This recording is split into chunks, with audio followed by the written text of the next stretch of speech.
வணக்கம், welcome to my channel.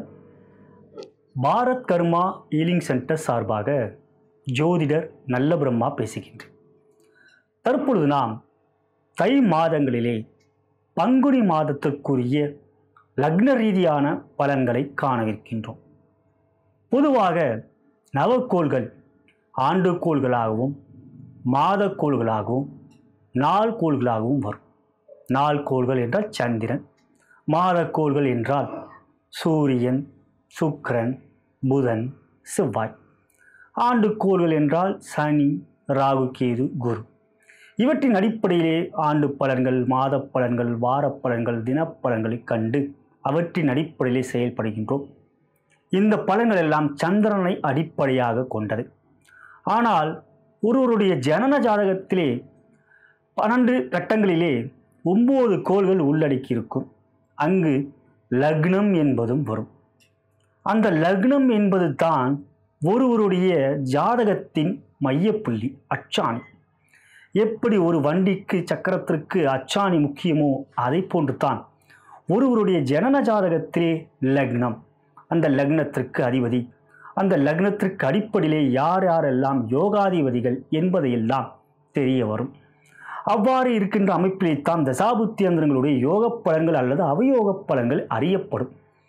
எனவே நாம் ராசி பலன்களுக்கு எவ்வாறு முக்கியத்துவம் கொடுக்கின்றோமோ தமிழ் மாத பலன்களில் லக்னத்திற்கு முக்கியத்துவம் கொடுக்கின்றோம். ஏனென்றால் சூரியனை அடிப்படையாக கொண்டது தான் தமிழ் வேத ஜோதிடம். எனவே சூரியன் உச்சரிக்கின்ற, அதாவது சூரியன் உதயத்தில் இருந்து மறுநாள் சூரிய உதயம் வரை லக்னமாகப்பட்டது 2 மணி நேரத்துக்கு ஒரு முறை மாறிக்கொண்டே இருக்கும். 12 ராசிக்கட்டல் 2 என்று வகுக்கின்ற பொழுது 24 மணி நேரம். எனவே சூரியனைத்தான் நாம் கண்கண்ட கடவுளாக காண்கின்றோம். சூரியன் அடிப்படையாக கொண்டு தான் நாம் அனைத்து பண்டிகைகளையும் கொண்டாடி வருகின்றோம், சந்திரனை அடிப்படையாக கொண்டல்ல. இவ்வாறு பார்க்கின்ற பொழுது இந்த பங்குனி மாதத்தில் கிரக நிலைகள் எவ்வாறு இருக்கிறது என்று பார்க்கின்ற பொழுது சூரியனாகப்பட்டவர் இவ்வாறு மாசி மாதத்திலிருந்து பங்குனி மாதமாக கும்பத்திலிருந்து மீனத்திற்கு பயிற்சி ஆகிறார். மீனம் காலபுருஷ தத்துவத்தின் 12ஆம் வீடு, மேலும் சிம்மத்திற்கு 8ஆம் வீடு. அதாவது சூரியனுடைய வீடான சிம்மத்தில் இருந்து 8ஆம் இடம்தான் மீனம். அவ்வாறு தான் ஸ்தானத்தில் இருந்து 8ஆம் இடத்தில் அமர்கின்றவர் ஸ்தான பலத்தை இழக்கின்றார். எனவே இந்த பங்குனி மாதத்தை பொறுத்தவரை பல்வேறு விதமான பிரச்சனைகள், அரசியல் ரீதியாக உயர் அதிகாரிகளிடம் மனக்கசப்பு ஏற்படக்கூடிய ஒரு அமைப்பாக உத்தியோகத்தில் உங்களுடைய வேலையிலே இருக்கக்கூடிய ஒரு நிலையாக இருக்கின்றது. சூரியன் குருவோடைய வீட்டில் அமர்ந்தாலும், குருவோடைய பார்வையை பெற்றாலும் அவர் சிம்மத்திற்கு 8ஆம் ஆன அஷ்டமத்தில் அமர்வது சற்று காலதாமதங்கள் ஏற்படக்கூடிய ஒரு நிலையாகவே சூரியனால் ஏற்படும். சூரியன் நடுநிலை நாயகன், ராஜகிரகம். அவ்வாறு பார்க்கின்ற பொழுது மற்ற கிரகங்கள் இந்த மாதத்தை பொறுத்தவரை மார்ச் மாதம் 15ஆம் தேதி அன்று சூரியன் கும்பத்தில் இருந்து மீனத்துக்கு பயிற்சி ஆகிறார். மார்ச் மாதம் 15ஆம் தேதி அன்று புதனாகப்பட்டவர் அதே நாளிலே பின்னோக்கி, அதாவது மீனத்திலிருந்து வக்ரமாக பின்னோக்கி மீண்டும் கும்பத்துக்கு வருகிறார். இந்த பயிற்சியாகப்பட்டது மார்ச் மாதம் 15ஆம் தேதி நடைபெறுகின்றது. மார்ச் மாதம் 22ஆம் தேதி அன்று செவ்வாயாகப்பட்டவர் மேஷத்தில் தன் சொந்த வீட்டில் இருந்து ரிஷபத்துக்கு பயிற்சி ஆகிறார். மார்ச் மாதம் 23ஆம் தேதி அன்று மகரத்தில் இருந்த சுக்கிர பகவான் கும்பத்துக்கு பயிற்சியாகி புதனோடு சேர்க்கை பெறுகிறார். இவையே இந்த மாதத்தில் மாதக்கோள்களுடைய சஞ்சார நிலை. ஆண்டுக்கோள்களிலே சனியும் கேதுவும் தனுசிலே சேர்க்கை பெறுவது, மேலும் மாதத்தின் இறுதியிலே மார்ச் மாதம் இறுதியிலே உங்களுக்கு குருவும் அதிசாரமாக உங்களுக்கு தனுசுக்கு வருவதும், இந்த மார்ச் 15 முதல் ஏப்ரல் 13 வரை மீனத்தில் சஞ்சாரம் செய்கின்ற சூரியனை அடிப்படையாக கொண்டு ஒவ்வொரு லக்னத்திற்கும் எத்தகைய பலாபலன்கள் இந்த பங்குனி மாதத்தில் ஏற்படும் என்பதை காணலாம். இனி நாம் ஒவ்வொரு லக்னத்திற்கும் இந்த பங்குனி மாதம் எவ்வாறு இருக்கு என்று பார்க்கின்ற பொழுது முதலில் மேஷ லக்னம். மேஷ லக்னத்திற்கு அதிபதி செவ்வாய் என்றால் லக்னத்திற்கு யோக கிரகங்களாகப்பட்டது சூரியன் மற்றும் குரு. இங்கு இந்த மாதத்தை பொறுத்தவரை பங்குனி மாதத்தில் மேஷ லக்னத்துக்கு 12ஆம் இடத்தில் யோகாதிபதியான சூரியன் அமர்ந்திருப்பது அதிர்ஷ்டமின்மையை காட்டுகின்றது. எந்த ஒரு செயலையும் சற்று நிதானமாக திட்டமிட்டு செய்ய வேண்டும். ஒரு ஜாதகத்தில் 5க்குரியவனும் மற்றும் 9க்குரியவன் லக்னத்திற்கு யோகாதிபதிகள் அவர்கள் விரயஸ்தானத்தில் இருக்கக்கூடாது, துர்ஸ்தானங்களில் இருக்கக்கூடாது. 6, 8, 12. இந்த மாதத்தை பொறுத்தவரை லக்னத்திற்கு 5ஆம் இடத்துக்குரிய சூரிய பகவான் 12 அமர்வதும், மேலும் அதிசாரமாக பங்குனி மாதம் மத்தியிலே தான் குரு பகவான் 9ஆம் இடத்துக்கு வருகிறார். அதுவரை அவர் 8ஆம் இடத்தில் வரும். 8இல் அட்டமத்தில் குரு, விரயத்தில் சூரியன் இருப்பது மேஷ லக்னமாகப்பட்டது. இந்த மாதம் சற்று எச்சரிக்கையாக இருக்க வேண்டும். தசாபுத்தி அந்தரங்கள் என்று பார்க்கின்ற பொழுது உங்களுக்கு குருவோடைய திசை, சூரிய திசை, சந்திர திசை இல்லை என்றால் இவர்களுடைய புத்திகள் நடந்து கொண்டிருந்தால் திசைகள் லக்னத்தின் அடிப்படையில் ஏற்படுவதல்ல, அவை உங்களுடைய ஜென்ம நட்சத்திரம் ராசியின் அடிப்படையில் தான் திசைகள் ஏற்படும். ஆகையால் தான் லக்னத்திற்கு இங்கே முக்கியத்துவம் கொடுக்கின்றோம்.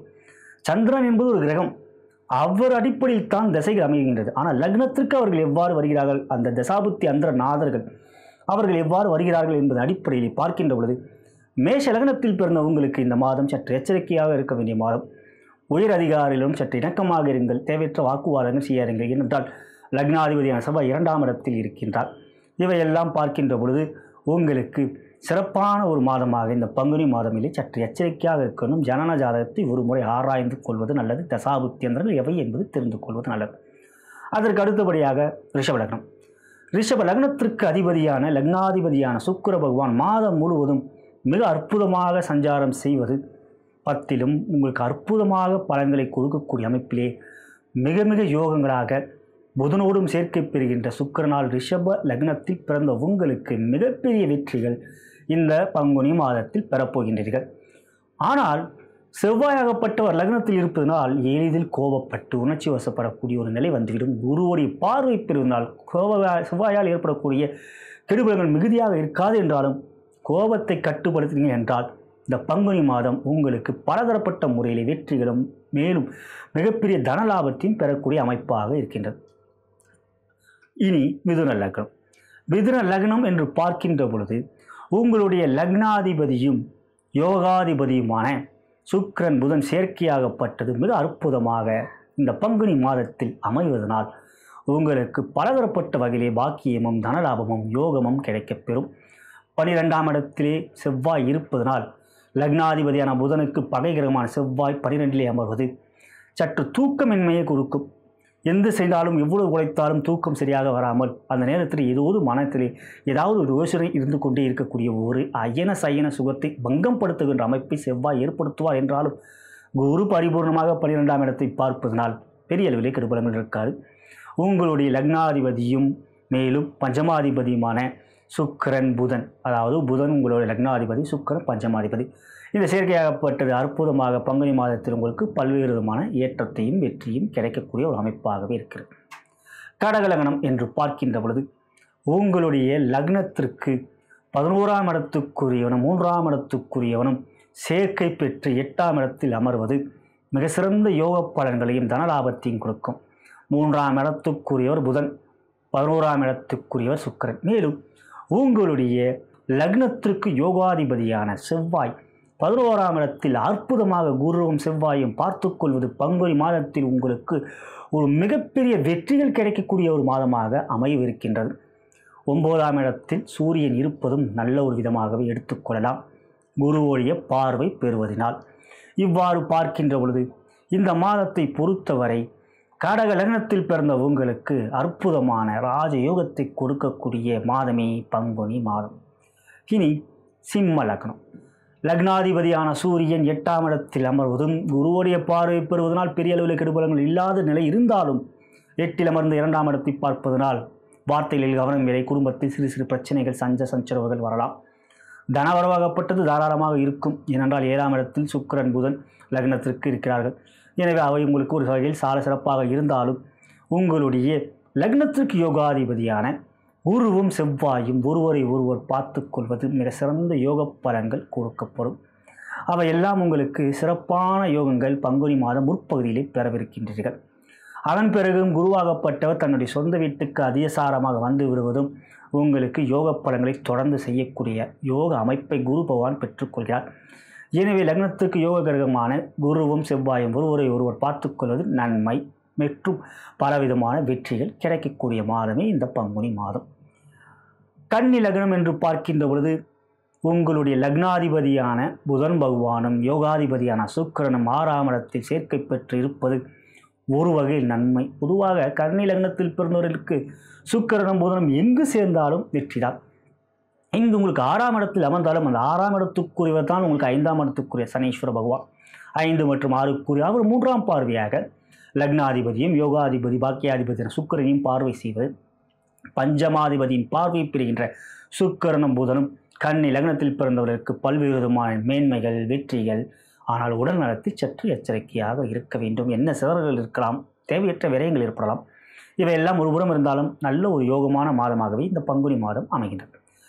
துலா லக்னம் என்று பார்க்கின்ற பொழுது லக்னாதிபதியான சுக்கிரனும் பாக்கியாதிபதியான புதனும் சேர்க்கை பெற்ற 5இல் அமர்ந்த பஞ்சமாதிபதியான சனியுடைய பார்வை பெறுவது 1, 5, 9க்குரிய தொடர்பு ஏற்படுவது மிகப்பெரிய யோகங்கள் எல்லாம் துலா லக்னத்தில் பிறந்தவர்களுக்கு உங்களுக்கு இருக்கின்றது. தசாபுத்தி அந்தரங்கள் சாதகமாக இருந்துவிட்டால் உங்கள் காற்றில் அதிர்ஷ்டமலை பல மடங்கு பெருகி மிக பெரிய யோகத்தை எல்லாம் கொடுக்கக்கூடிய மாதமாகவே இந்த பங்குனி மாதம் உங்களுக்கு இருக்கின்றது. எந்த ஒரு முயற்சியும் தாராளமாக இந்த மாதம் நீங்கள் துவங்கலாம். அவற்றில் வெற்றிதான் உங்களுக்கு கிடைக்கும். மேலும் 8ஆம் இடத்தில் அமர்ந்திருக்கின்ற செவ்வாய், லக்னத்திற்கு 8இல் அமர்ந்திருக்கின்ற செவ்வாய் சற்று எச்சரிக்கையை உச்சரிக்கின்றார். ஏனென்றால் வாகனத்தில் செல்கின்ற பொழுதோ அல்லது நெருப்பு சம்பந்தப்பட்ட விஷயங்களில் நீங்கள் ஈடுபடுகின்ற பொழுது சற்று எச்சரிக்கையாக இருக்க வேண்டும். 6ஆம் இடத்தில் அமர்ந்திருக்கின்ற சூரியன் மிகப்பெரிய வெற்றிகள் எல்லாம் உங்களுக்கு கொடுக்கவிருக்கிறார். துலா லக்னத்தில் பிறந்த உங்களுக்கு மிக சிறந்த யோகம் 3இல் அமர்ந்திருக்கின்ற சனி, கேது, 2இல் அமர்ந்திருக்கின்ற குரு, மேலும் 6இல் அமர்ந்திருக்கின்ற சூரியன், 5இல் அமர்ந்திருக்கின்ற சுக்கிரன், புதன் இவை யார் பார்க்கின்ற பொழுது துலா லக்னத்திற்கு மிகப்பெரிய தனயோகம் மிகப்பெரிய தன லாபம் பெற இருக்கின்றீர்கள். விருச்சக லக்னம் என்று பார்க்கின்ற பொழுது லக்னாதிபதி 7இலே லக்னத்தை பார்க்கிறார். 2ஆம் இடத்தில் அமர்ந்திருக்கிற சனியை பார்க்கிறார். சற்று எச்சரிக்கையாக இருக்க வேண்டும். கோபதாபங்கள் அதிகமாக இருக்கும். உணர்ச்சி வசப்படுவீர்கள், கோபப்படுவீர்கள். உற்றார் உறவினர்கள் சண்டை போடக்கூடிய ஒரு நிலை இருக்கலாம். கணவன் மனைவி உறவுகளிலே சிறு விரிசல்கள் ஏற்படலாம். இவையெல்லாம் ஒருபுறம் இருந்தாலும் லக்னத்திலே அமர்ந்திருக்கின்ற குரு, அயலிலே அமர்ந்திருக்கின்ற செவ்வாயை பார்வை சேர்ந்தால் கோபத்தை கட்டுப்படுத்துவார். அதிசாரமாக பங்குனி மாத மத்தியிலே உங்கள் லக்னத்துக்கு 2ஆம் இடத்தில் குரு ஆட்சியாக அமர்வது மிக சிறந்த யோகங்கள் எல்லாம் மாதத்தின் பிற்பகுதியிலே நீங்கள் பெறுவீர்கள். தனுசு லக்னம் என்று பார்க்கின்ற பொழுது லக்னாதிபதி குரு பகவான் அதிசாரமாக லக்னத்துக்கு வந்த பிறகு உங்களுடைய வாழ்க்கையில் பல்வேறு விதமான யோகங்கள் கிடைக்கின்றது.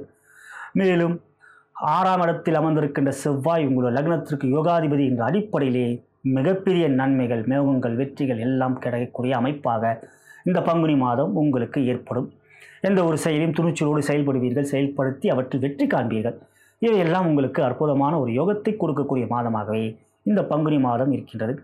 வீடு வாங்கக்கூடிய யோகம், வீடு மாற்றுவதற்குரிய யோகம், அயல்நாடு வெளிநாடுக்கு செல்லக்கூடிய யோகம் இருந்தாலும் லக்னத்திலே அமர்ந்திருக்கின்ற சனி, கேது, 7இல் அமர்ந்திருக்கின்ற ராகுக்கு பரிகாரமாக கணபதியை சங்கர சதுர்த்தி என்று வழிபட்டு வருவது நல்லது. இனி மகர லக்னம். லக்னாதிபதி 12இலே இருந்தாலும் 6ஆம் இடத்தில் ராகு இருப்பது உங்களுக்கு இந்த மாதத்தை பொறுத்தவரை வெற்றிகள் கிடைக்கக்கூடிய ஒரு மாதமாக இருக்கின்றது. பிள்ளைகள் சம்பந்தப்பட்ட விஷயத்தில் சிறு மனக்கசப்புகள் அல்லது சண்டைகள் வரலாம். ஏனென்றால் 5ஆம் இடத்தில் செவ்வாய் அமர்ந்திருக்கின்றார். இவ்வாறு பார்க்கின்ற பொழுது சற்று வார்த்தைகளின் நிதானங்கள் இருந்தால் போதும். லக்னத்திற்கு 2ஆம் இடத்தில் தனம், குடும்பம், வாக்கு, கல்வி ஸ்தானத்தில் லக்னத்திற்கு யோக கரங்களான சுக்கிரன், புதன் சேர்க்கை பெற்ற அமர்ந்து லக்னாதிபதியால் பார்க்கப்படுவது மிக சிறந்த தனலாபத்தையும் குடும்பத்தில் யோகத்தையும் மகிழ்ச்சியும் கிடைக்கக்கூடிய ஒரு அமைப்பாக இருக்கின்றது. மகர லக்னத்தை பொறுத்தவரை யோக கிரகங்களாகப்பட்ட இருவரும் 2ஆம் இடத்தில் சிறப்பாக இருப்பது இந்த பங்குனி மாதம் உங்களுக்கு பலதரப்பட்ட முறையில் பல வகையிலே நன்மைகளும் யோகங்களும் பெறக்கூடிய மாதமாகவே அமையும். கும்ப லக்னம் என்று பார்க்கின்ற பொழுது லக்னாதிபதி 11இலே கேதுவோடு சேர்க்கை. லக்னத்திற்கு யோக கிரகங்கள் சுக்கிரன், புதன் இருவரும் லக்னத்திலே இருப்பது எண்ணங்களிலும் செயல்களிலும் மகிழ்ச்சியும் இனிமையும் தழும்ப உங்களுடைய மாதமாக, இனிமையான மாதமாக, வெற்றிகரமான மாதமாக இந்த மாதம் உங்களுக்கு அமையும். லக்னத்திற்கு 11ஆம் இடத்தில் சனிக்கேது சேர்க்கை மிக சிறப்பு. மேலும் லக்னத்திற்கு 4ஆம் இடத்தில் சுகஸ்தானத்தில் செவ்வாய் இருப்பது சற்று இரத்த கொதிப்பு சம்பந்தப்பட்ட பிரச்சனைகள் ஏற்படலாம். உடல் நலத்தை சற்று எச்சரிக்கையாக இருக்க வேண்டும். வெளியிலே செல்லுகின்ற பொழுது அலைச்சல்கள் இல்லாத வகையிலே உங்களுடைய வேலைகளை அமைத்துக் கொள்வது நல்லது. மேலும் உங்களுடைய லக்னத்திற்கு 2ஆம் இடத்தில் சூரியன் இருப்பது வார்த்தைகளில் சற்று அவசரகதியாக பேசிவிடுவீர்கள். எவரையும் மதிக்காத வண்ணமாக உங்களுடைய செயல்பாடுகள் இருக்கும். ஆனால் மனதில் இனிமையும் இருக்கும்.